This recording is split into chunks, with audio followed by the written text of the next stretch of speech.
56 प्रहरी नामयज्ञ अनुष्ठित।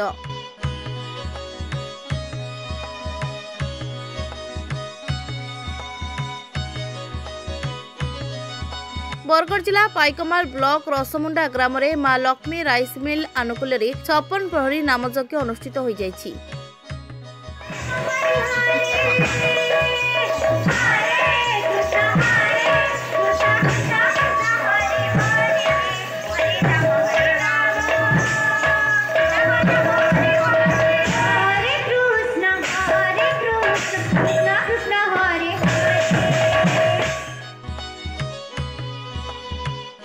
ଏହି କାର୍ଯ୍ୟକ୍ରମରେ ଆଖପାଖର 24ଟି महिला और पुरुष कीर्तन दल जोग देथिले।